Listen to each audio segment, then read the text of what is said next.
जैसा कि देख पा रहे हैं कि आप टी शर्ट पहने हुए जो जन सुराज के लग रहा है ना। तो क्या लगता है माहौल इस बार? पहले तो मैं अपना परिचय दे दूं। जी। मेरा घर आपको घनश्यामपुर प्रखंड हुआ, दरभंगा जिला के रहने वाले हूँ। मैं पिछले 2 साल से लगभग इस जन सुराज से जुड़े हुए हैं। मुख्य इनका जो मुद्दा है ये सोचिए, सबसे बेहतर है शिक्षा की व्यवस्था अच्छा हो।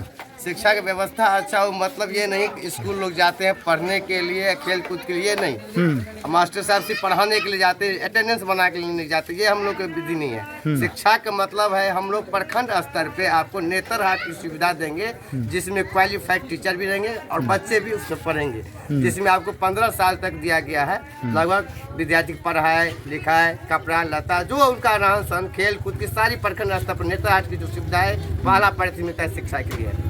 दूसरा है जब लोग पढ़ लिख लेते हैं उसको कमाने की स्थिति में आ जाते हैं, जैसे कि 18 वर्ष के बाद यहाँ बेरोजगार के पलायन बहुत ज्यादा है, जिसमें देखते हैं ट्रेन में भर भर के जाते हैं, जैसे माल डाल जाता है उस तरह से लोग जाता है। हर परिवार से पलायन है, चाहे वो गरीब का परिवार हो चाहे वो अमीर का परिवार हो, चाहे वो मजदूर का काम कर रहा है चाहे आपका सीए कर रहा है, जो भी काम कर रहा है उस पलायन को रोकने के लिए हम लोग रोजगार की व्यवस्था यहाँ पर करेंगे। अच्छा। तीसरी मुद्दा है जो कुछ लोग ऐसे होते हैं जो 18 वर्ष से लेकर 50 या 60 वर्ष तक काम कर सकते, उसके बाद काम नहीं कर सकते, तो पेंशन की व्यवस्था करेंगे। पेंशन नीतीश कुमार जो 400 रुपया देते हैं, 400 रुपया में आपको एक मोबाइल रिचार्ज होता है। जितना पैसा आता है कोई भी व्यक्ति मोबाइल रिचार्ज करता है उतना ही आता है। तम्बाकू को तो छोड़ दीजिए, तो मोबाइल की रिचार्ज के लिए रुपया नीतीश कुमार जी देते हैं। ये नहीं समझते हैं जो बुजुर्गों को भी खाना पीना पड़ता है, इलाज करना पड़ता है, कपड़े लता रहता है, बहुत सारी उनकी समस्या है। इसके लिए 2-2 हजार रुपए की व्यवस्था करेंगे, कम से कम अपना परिवार वो चला सकता है। अच्छा। जो भी दूध रोटी हो नमक रोटी खा सकता है। चौथा है महिलाओं को सस्ता ऋण दी जाएगी, आपको 100 रुपया में आपको साल में 4 रुपया लगेगा और इस ऋण से वो छोटी उद्योग कर सकते हैं, जैसे कि मसाला उद्योग है, चाहे आपको मशीन सिलाई मशीन के काम कर सकती है, या जो भी छोटे छोटे पापड़ का भी उद्योग कर सकती है, जो घरेलू उद्योग चाहे चूड़ी बनाने का काम कर सकती है, जो काम कर सकती है उसके लिए सस्ता ऋण दीजिए। मान लीजिए आप किराना दुकान भी खोल सकते हैं, मेडिकल स्टोर भी खोल सकते हैं, मैंने सामूहिक बहुत सारे वर्क है उसके लिए, तो सस्ता ऋण दी जाएगी। क्योंकि बैंक में आप जाते हैं 1 लाख रुपया लेने के लिए तो 10,000 रुपया घूस भी लग जाता है और काम भी नहीं होता है। इसका गारंटर बिहार सरकार रहेगी, इसीलिए सस्ता ऋण दी जाएगी आम जनता के लिए, सभी के लिए लागू होगा। और पांचवा है किसानों की नगद फसल के लिए आपको मनरेगा के माध्यम से, क्योंकि ये लोग नहीं समझ रहे हैं मुफ्त में कैसे देंगे, तो मनरेगा का जो पैसा आएगा जो अभी हम लोग नीचे से ऊपर तक सारे भ्रष्टाचारी ले रहे हैं, लोग बम्बई में काम कर रहे हैं, दिल्ली में कर रहे हैं, मुजफ्फरपुर में जहाँ भी है बिहार से बाहर काम करे, वो भी लोग मनरेगा का पैसा लेकर बर्बाद कर देते हैं और पदाधिकारी मिल के 60 से 65% आपको रुपया मनरेगा का बर्बाद हो जाता है। मनरेगा तो केवल कागजे पर चलता है ना, कागज पर चलता है, लेकिन उसके लिए जमीनी पर हम लोग लाना चाहते हैं, किसान के लिए देना चाहते हैं मनरेगा के माध्यम जिससे मुफ्त में मजदूर मिलेगा, वो भी नगद फसल के लिए दिया जाएगा। इसके लिए हम लोग विस्तृत रूप से आपको फरवरी महीना में हम लोग सब पे क्लियर कर देंगे। क्या लगता है कि इस बार जो है ना जन सुराज व्यवस्था बना लेगी बिहार में?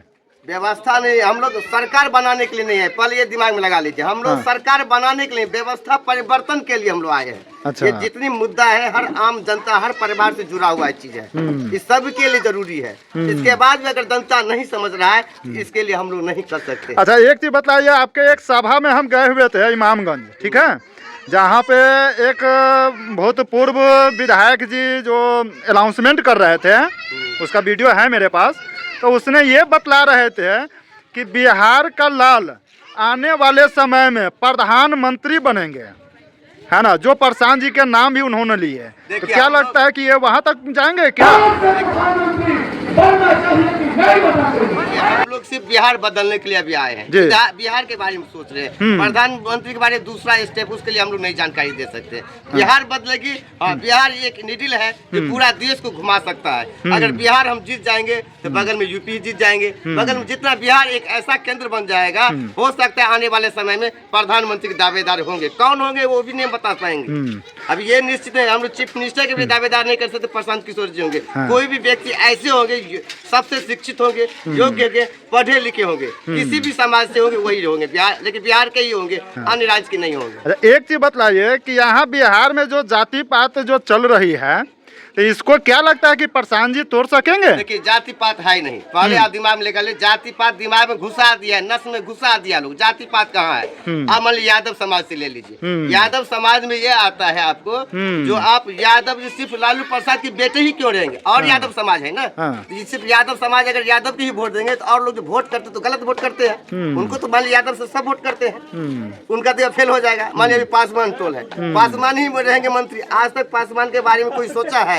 राम के बारे में सोचा है? अगर जातिवाद कहते हैं तो हर जाति का एक नेता हो जाता, देखिए ऐसा तो नहीं है। कुछ स्थानीय नेता परिवारवाद कर लिया है, तो मेरे ही परिवार के बेटा भी रहेगा, मेरे परिवार के पुतो भी रहेगा, मेरे भतीजा भी रहेगा, मेरे परिवार का भगना भी रहेगा, और परिवार में लोग रहते हैं ना, उनके बारे में तो नहीं सोचते हैं।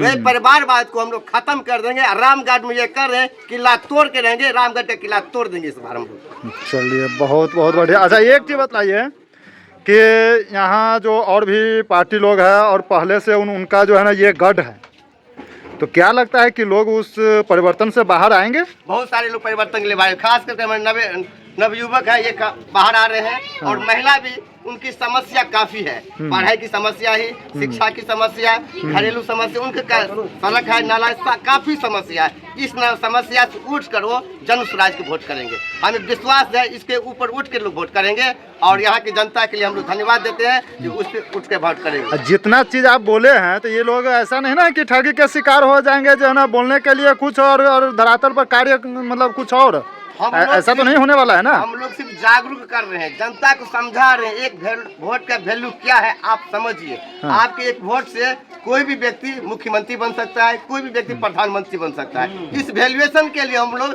काम कर रहे हैं। आप अपने वोट अगर नहीं जानेंगे, नहीं पहचानेंगे, तो यही समस्या बार बार आपको आएगा, बार बार परेशानी होगा, बार बार आपको झेलना पड़ेगा। अच्छा एक चीज़ और बताइए कि आपके नेताजी कहते हैं कि जो स्कूल छाप के हाई स्कूल के बस्ता है ना, कहते हैं कि ये दिया नहीं है, लिए हैं, क्या ये बात सत्य है? देखिए स्कूल के वास्ता इसलिए कर रहे हैं, जब तक हम शिक्षा के बारे में नहीं समझेंगे, वो इसलिए जितना कचरा भरा हुआ है यहाँ के समाज में, बिहार में समाज में, स्कूल के वास्ता में सब कचरा को साफ कर देंगे हम इस बार। शिक्षा ही ऐसा चीज है जो आप कचरा साफ कर सकता है, और कहीं कोई चीज नहीं कर सकता है। इसीलिए स्कूल का वास्ता अच्छी है, पढ़ना है तो पहले जरूरी है ना, बच्चा जन्म लेता है सबसे पढ़ना जरूरी है, जब शिक्षित होंगे सही हो गलत हो, अच्छा हो बुरा हो, उसके लिए फैसला कर सकते हैं। अच्छा चलिए बहुत बहुत धन्यवाद सर, आपसे जो है ना मिलकर।